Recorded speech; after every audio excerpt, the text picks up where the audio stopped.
Pourquoi faire un voyage de noces? Je ne sais pas si vous le savez, mais le voyage de noces est une tradition qui remonte au début du XIXe siècle pour les mariés de la haute bourgeoisie. La semaine suivant leur mariage, ils partent pour un voyage, seuls ou accompagnés par leurs domestiques. Contact sur Marseille pour les célibataires de la gente féminine exclusivement.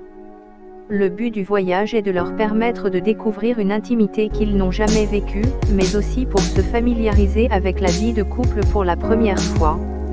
Aujourd'hui, la plupart des couples qui décident de s'unir officiellement ont déjà vécu ensemble ou du moins partagé de simples moments au quotidien comme déjeuner dans un restaurant Marseille, aller ensemble à une soirée Marseille, etc.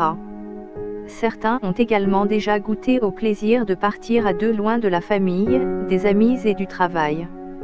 Le voyage n'est donc plus une occasion pour partager une vie de couple pour la première fois, mais un moyen pour évacuer le stress accumulé pendant les préparatifs du mariage. La lune de miel peut aussi être un moyen utilisé pour le couple simplement pour se fabriquer un souvenir inoubliable marquant le début d'une nouvelle vie, d'un nouveau départ.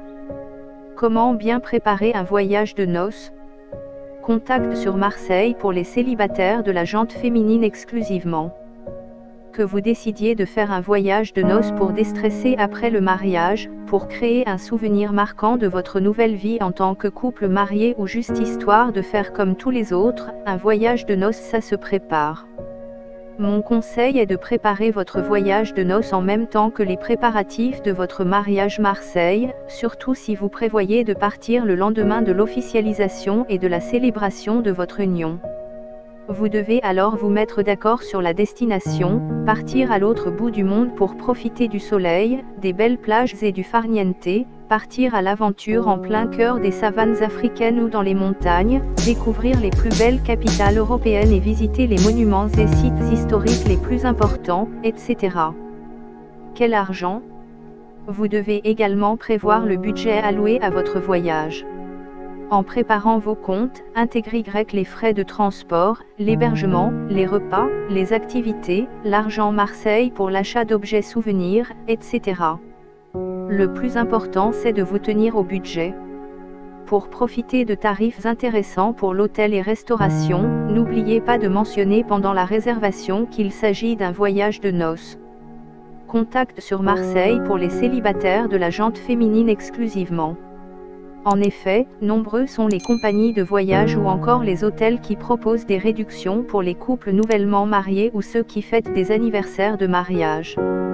Si tel est le cas, vous devez présenter à l'hôtel ou à l'organisateur un document écrit que vous venez bien de vous marier ou que vous êtes en train de fêter votre 10e année de mariage.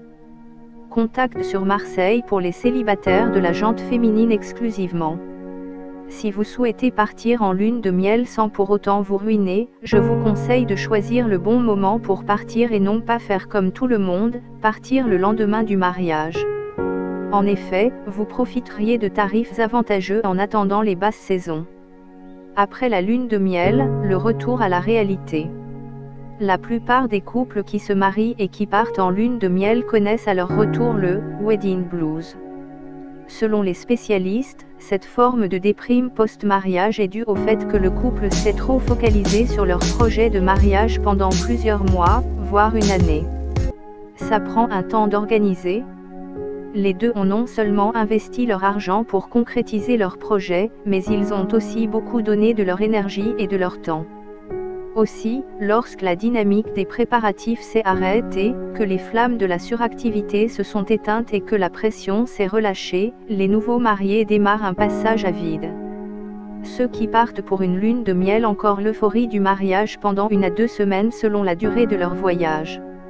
Mais une fois de retour, ces couples vivent la même chose que ceux qui ne sont pas partis. Contact sur Marseille pour les célibataires de la gente féminine exclusivement. Dur retour à la réalité. C'est comme un retour à la réalité d'une reine de beauté qui avait l'habitude d'avoir les projecteurs braqués sur elle, quand soudain, elle se retrouve hors champ. Les bulles et les paillettes du conte de fées ont disparu, le carrosse redevient citrouille et l'enchantement de la cérémonie et de la réception fait place au quotidien déroutant.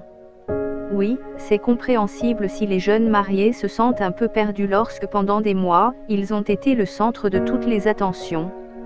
Je pense que la wedding blues est aussi due au fait que le couple s'attend à une vie extraordinaire après le mariage et la lune de miel. Pourtant, la plupart des couples n'ont plus rien à se découvrir après les noces puisqu'ils ont déjà vécu ensemble ou du moins ont partagé de nombreux moments d'intimité en couple bien avant le mariage.